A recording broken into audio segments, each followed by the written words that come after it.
시청자 여러분 안녕하십니까. 굿모닝 포인트 경제연풍 시작합니다. 7월 한 달간 국내 개인 투자자들이 가장 많이 산 종목은 미국 증시에서는 테슬라, 국내 증시에서는 삼성전자로 나타났습니다. 상반기에는 HBM 열풍으로 SK 하이닉스가 시장을 주도했는데 하반기 들어서는 삼성전자 중심의 장세가 펼쳐지는 걸까요? 인더스트리 애널리스트 이주환 박사님 모시고 얘기 나눠보겠습니다. 어서 오십시오. 안녕하십니까. 일단 삼성전자 주가 7만 원 선에서 좀 안착하는 모습을 보인다 이렇게 볼 수가 있죠. 연초반에 5만 원 정도였으니까 그렇죠. 상당히 많이 올랐어요. 예, 맞습니다. 투자자들의 관심이 이제 삼성전자에 몰렸고 이재용 회장의 행보가 이제 무엇보다도 주목을 받고 있는 건데 이재용 회장이 17일간 미국 출장을 다녀오고 나서 기자들에게 내년 사업 준비하고 왔습니다. 이렇게 얘기했어요. 이게 뭘까? 이제 궁금한 거죠. 근데 이 알려진 건 테슬라하고 이제 23조 원 규모의 이제 최대 파운드리 계약 따냈고 인텔하고도 하고 있다 이런 소문이 있고 내년 사업 준비를 하고 왔습니다. 어떤 계획이나 전략을 좀 읽을 수가 있을까요? 삼성전자가 뭐 DS 부문도 있고 MX 부문도 있다 보니까 네. 이제 사실 MX 부문도 최근에 보면은 미국 내에서 갤럭시 시장 점유율이 굉장히 높이 급등을 한 양상이어서 아마 그런 쪽도 통신사하고의 협업 가능성들을 조금 했을 가능성도 있지만 아무래도 지금 가장 어려움을 겪고 있는 DS 부문 반도체 관련된 이제 고객 잠재적인 고객들하고의 미팅이 아마 주된 미팅이었다 저는 생각을 하고 있고요. 예. 삼성전자 입장에서는 지금 크게 보면은 HBM에 이제 어떻게 하면 엔비디아를 뚫을까라는 과제가 하나 있고, 그렇죠. 그다음에 파운드리를 어떻게 하면 고객을 확보해서 파운드리 점유율을 높일까라는 두 가지. 그러면서 보면 우리가 예측할 수 있는 것도 HBM 관련돼서 뭐 엔비디아라든지 아니면 이미 납품하고 있는 AMD 같은 그다음에 그 외 빅테크 기업들 직접 설계를 하는 기업들은 HBM을 이제 삼성전자나 하이닉스에서 직접 구매를 할 수 있는 가능성들이 좀 열려 있거든요. 그렇죠. 그런 면에서 HBM 관련된 이제 예비 고객들과의 만남들 또 하나 파운드리 관련해서는 뭐 인텔하고 애플하고 테슬라는 이미 언론에 그 전에 이미 귀국하기 전에 오픈이 됐었고 예. 이제 그 외에도 사실은 AI 칩을 직접 만드는 회사들 같은 경우는 잠재적인 고객이거든요. 전부 다 그렇겠죠. TSMC로 대부분 다 물량을 맡기고 있지만 삼성전자 최근에 테슬라 애플의 물량을 받으면서 약간 고객들이 이제는 삼성전자 조금 이전과는 다른 모습이 있지 않을까 기대감 수율이 많이 좋아졌나 이런 부분에 대한 기대감들이 좀 많이 생긴 것 같습니다. 그렇죠. 그러다 보니까 이럴 때 아마 이재용 회장 미국 갔을 때 사실 17일이면 굉장히 장기간 체류를 한 거거든요. 그러니까요. 역대 그렇게 오래 있었던 적이 없는 것 같은데 그래서 아마 다양한 고객들을 접촉을 하고 뭐 다들 CEO급이 되겠죠. 그래서 삼성전자가 제공할 수 있는 여기 복합적인 솔루션들, 그다음 미국에 짓고 있는 파운드리 공장과 관련된 미국 기업들을 유치하기 위한 것들, 종합적인 만남들이 있었을 것으로 기대하고 있습니다. 예. 말씀하신 대로 이제 미국 출장에서 가장 주목받는 부분이 바로 HBM 이건데 젠슨왕 CEO하고 만났죠? 만나면서 이제 HBM 납품 기대감이 이제 그것 때문에 높아지고 있는 건데 사실상 뭐 HBM3E에서는 SK 하이닉스에 밀려서 고전을 맺지 못했는데 HBM4에서는 좀 나아졌다 이런 평가가 있는 것도 사실이잖아요. 그러니까 삼성전자 자체 발표로 의하면 HBM4 개발이 순조롭게 잘 되고 있고 생각보다 수율도 빠르게 안정화될 것 같은 생각이 있고요. 예. 지금 우리가 보면은 이미 HBM3E는 하이닉스가 다 장악했는데 이제 그렇죠. 와서 뭐 콜테스 통과한들 뭐 이런 생각들을 많이 하시는데 네. 근데 최근에 기류를 보면은 HBM4의 본격적인 상용화 시점이 조금씩 뒤로 지연될 가능성이 지금 있습니다. 아하. 그 중에 하나는 일단 가격이 많이 비싸지는데 예. 고객들이 이제 올 초에 있었던 딥시크 R1 충격으로부터 무조건 하드웨어가 좋다고 해서 좋은 서비스, 좋은 AI 퍼포먼스가 나오지 않는다라는 것을 그래요. 알다 보니까 굳이 비싼 블랙웰 칩을 써야 될까? 그다음에 HBM을 꼭 뭐 차세대 6세대를 써야 될까? 5세대로도 충분할 것 같은데 그다음에 호퍼칩이 아직까지도 잘 팔리는 걸 보면은 여전히 블랙웰이 좀 더 좋겠지만 좀 더 옛날 검증돼 있는 좀 더 저가의 모델들로 충분해라는 가성비로 따지면 기류가 지금 그렇죠, 있어요. 그렇죠. 예. 그러다 보니까 고객들 그런 기류 때문에 생각보다 젠스랑 CEO가 작년 5월 달쯤에 얘기했던 것보다 전체 매출에서 블랙웰이 차지하는 비중이 높아지는 속도가 조금 지연되고 있고 HBM4로 전환 시점도 지금 증권가에서 보면 조금씩 다 뒤쪽으로 밀리고 있는 느낌이 있어서 아직까지는 그럼 5세대 HBM이 한동안 시장에서 메인이 될 가능성도 있는 거예요. 그러니까 지금이라도 엔비디아 본격적인 납품을 삼성전자 할 수 있게 되면은 남은 기간 동안 충분히 이제 어쨌든 거기서 실적을 만회할 수 있는 계기가 될 것 같습니다. HBM3가 아직도 뭐 그 유효하다. 아직까지는 메인이고요. 예, 근데 그 생각보다 좀 더 수명이 길 것 같다는 거죠. 그렇죠, 그렇죠. HBM 분야에서 기술적 진전 이게 이제 관건이고 수율도 관건이기도 하고 성장률 전망도 굉장히 높게 나오고 있는데 삼성전자 내년 HBM 매출이 105% 성장할 것이다. 뭐 이런 예상도 나오고 있어요. 이런 폭발적인 성장의 근거, 이 예상 근거 뭔가요? 이게 어떻게 보면은 이게 사실은 약간 우픈 얘기일 수도 있는데 네. 지금 너무 적다 보니까 기저효과. 기저효과 때문에 그렇게 나오는 것 같고요. 네. 왜냐하면은 최근에 이제 올해 1분기 HBM 전 세계 시장 점유율 17%로 나왔거든요.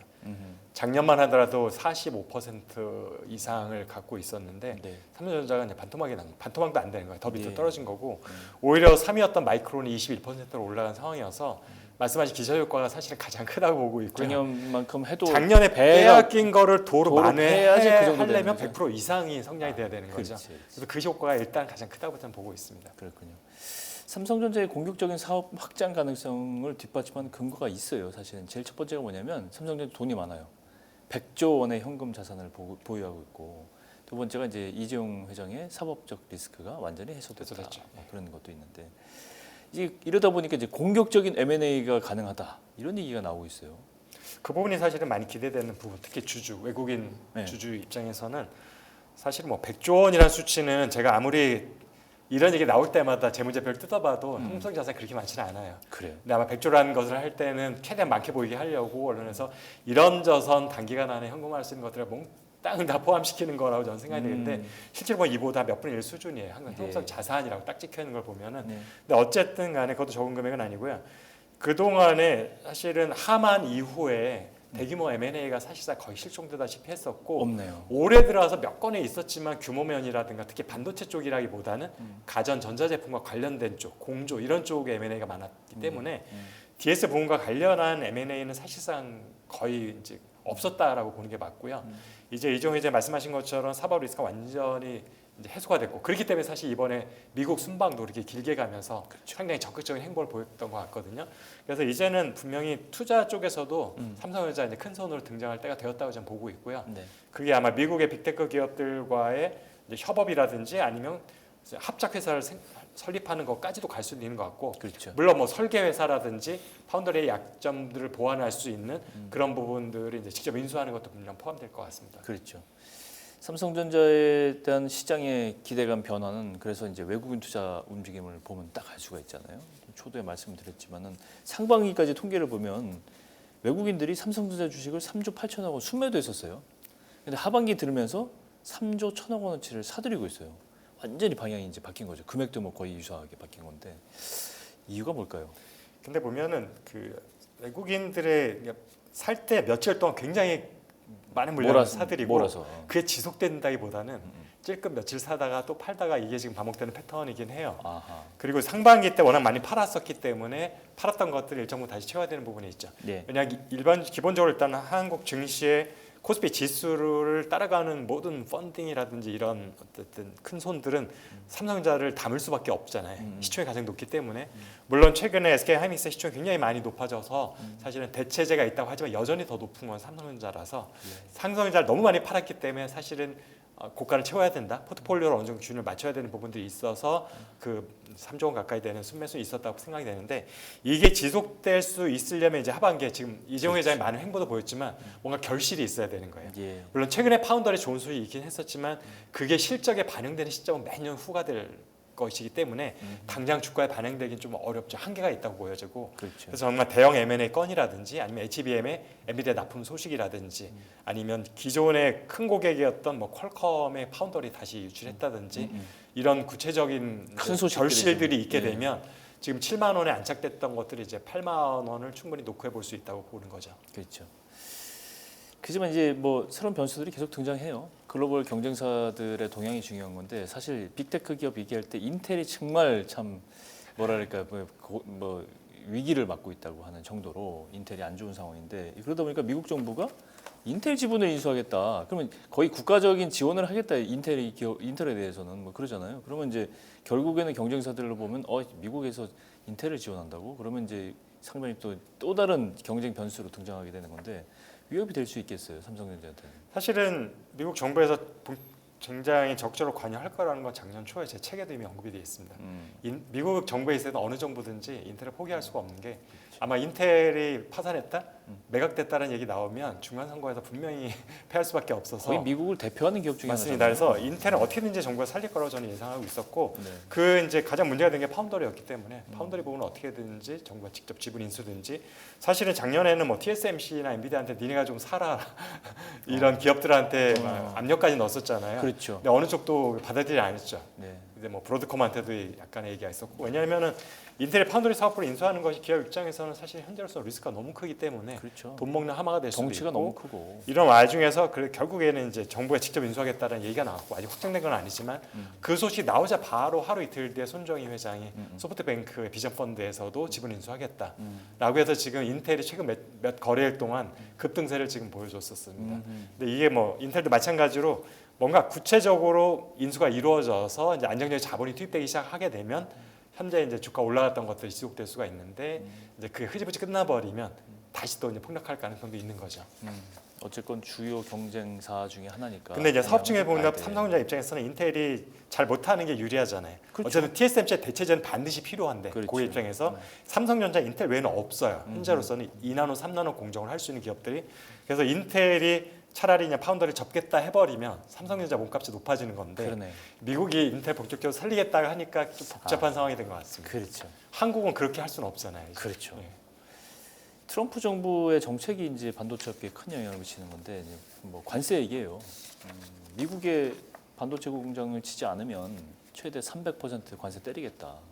이렇게 얘기가 나오는데 300%라는 게 어마어마한 숫자인데 삼성전자한테 이게 이제 큰 숙제거리다 이렇게 돼 있는데 근데 또 보면 삼성전자가 이제 텍사스 공장 운영하고 있잖아요. 그러니까 관세 면제 혜택 받는 게 상대적으로 우위에 있지 않느냐 또 이렇게 얘기를 할 수 있는데 어떻게 보세요? 지금 반도체 관세에 관련해서는 구체적인 게 정확하게 나올 때까지는 모든 것이 다 섣불른 예측밖에 안 될 거라는 생각이 들고 불확실한 있고요. 거죠. 지금 왜냐하면 자동차를 보시면 계속 바뀌잖아요. 그렇죠. 자동차 관세 할 때도 트럼프 대통령이 분명히 그랬어요. 미국에 공장이 있는 회사들은 관세 신경 안 써도 된다. 근데 그러면 미국의 공장에 관세가 없다라는 그냥 원론적인 얘기밖에 없었고 그렇죠. 한국에서 수출하는 차들은 다 지금 50% 관세 물고 있거든요. 그래요. 그러니까 반도체도 지금 이거는 그냥 정치적 레토릭일 가능성이 높은 거예요.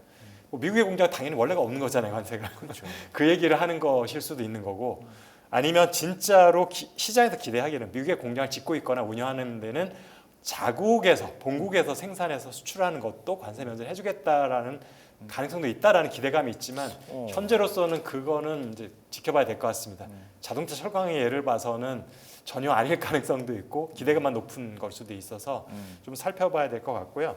근데 사실은 우리가 한국에서 미국에 칩 상태로 수출하는 건 많지가 않다 보니까 오히려 걱정되는 거는 최근에 철강 관세하면서 철강에 들어간 모든 제품군으로 407종이 지금 확대됐어요. 네.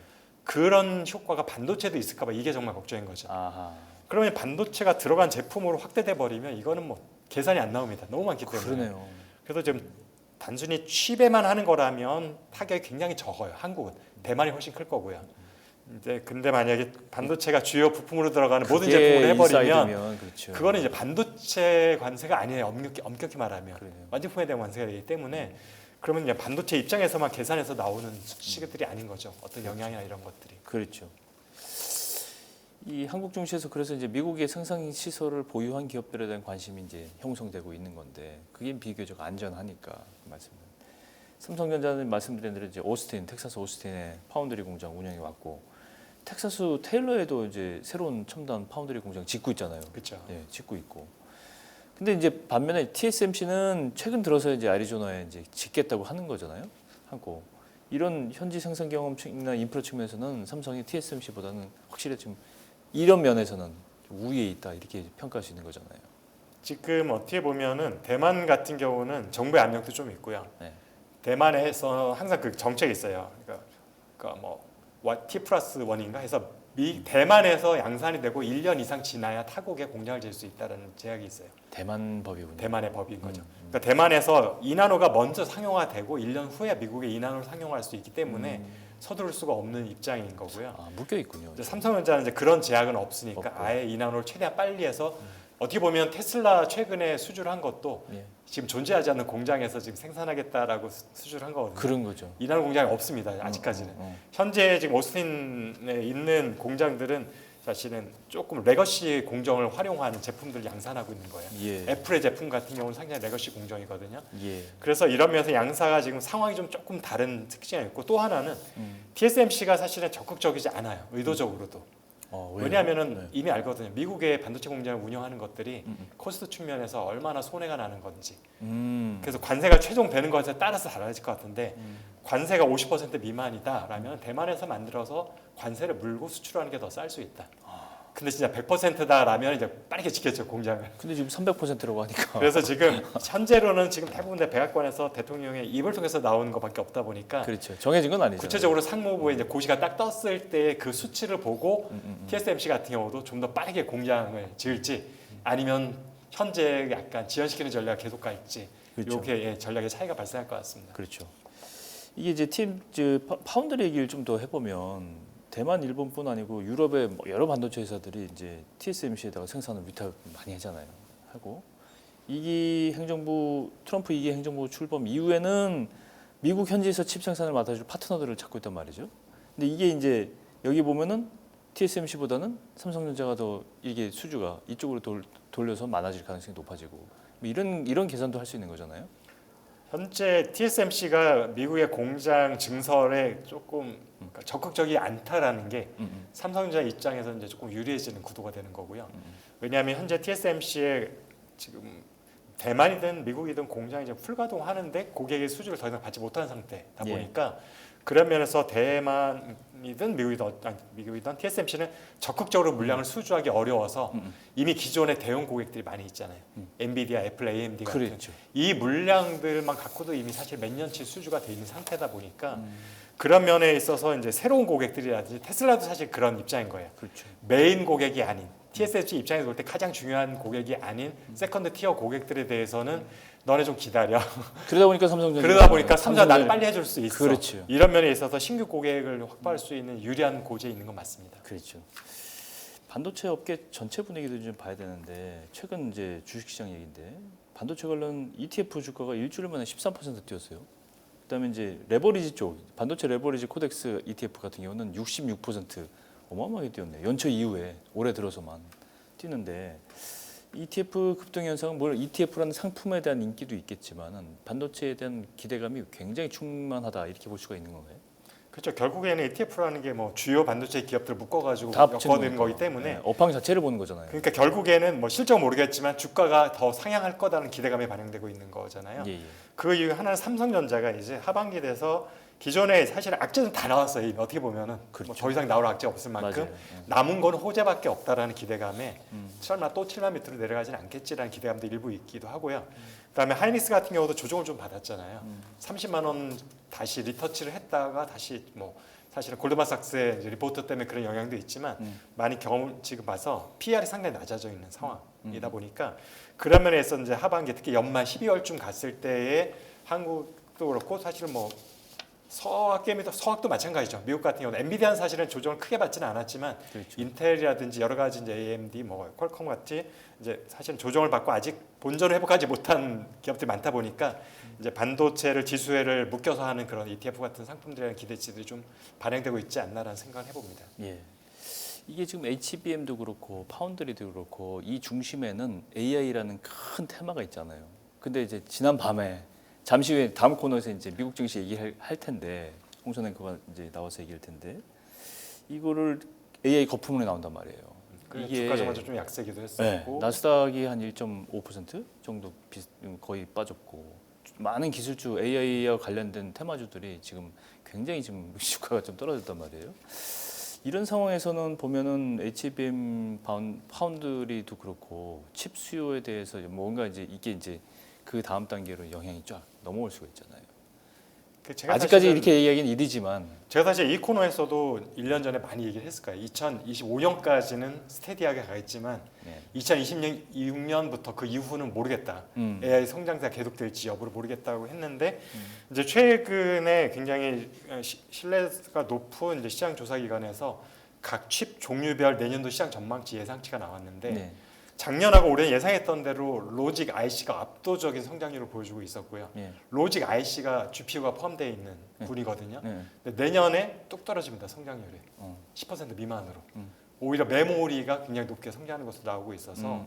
그렇게 보면은 결국에는 이제 AI 시장 했을 때 가장 기대가는 게 현재로서 어쨌든 GPU잖아요. 그렇죠. 엔비디아 칩이니까. 그렇죠. 근데 그 성장세가 3분의 1 수준으로 뚝 떨어진다 거의. 음. 그 얘기는 이제 내년부터는 AI 투자가 작년과 올해와 같은 묻지마 투자가 계속되지는 않을 것 같다라는 전망이 반영된 거라 보고 있고 그렇죠. 그런 면에서 이제 미국에서 나왔던 언론의 일부 언론에서 나왔던 AI 시장에서도 거품론 얘기가 나오는 것들이 그러니까 성장을 안 한다는 얘기는 아닌데 어쨌든 성장 속도가 크게 브레이크가 걸릴 수 있다라는 가능성들에 대해서는 많은 의견들이 나오고 있는 것 같습니다. 그렇죠. 변수가 하반기에 많아지는 것 같아요, 진짜. 근데 이거는 사실은 겪어야 되는 과정이기도 하고요. 그렇죠. 아무리 새로운 제품이 인기가 있다 하더라도 5년, 10년 그 성장세를 유지할 수는 없는 늘 거잖아요. 그랬어요. 뭔가 새로운 기술이나 새로운 제품군에 대해서는 거품론이 있었고 또 그걸 항상 극복하고 있죠. 나가고 또 그 다음 단계로 넘어가고 이런 그런 과정을 또 겪게 되지 않을까. 지금 전기차가 그래서 캐즘을 지금 3년째 그렇죠. 겪고 있는 거고 맞습니다. AI도 사실은 그런 과정이 없을 수는 없는 솔라도 겁니다. 그랬고 이게 굉장히 여러 가지 이상한 건 아닌데 이상한 건 아니에요. 예, 근데 이제 근데 우리 입장에서 이제 충격이 될 수 있는 거죠. 맞습니다. 봐야 될 텐데요. 네, 오늘 인더스트리 애널리스트 이주원 박사 모시고 삼성전자와 반도체 시장 이야기 한번 나눠봤습니다. 오늘 고맙습니다. 감사합니다.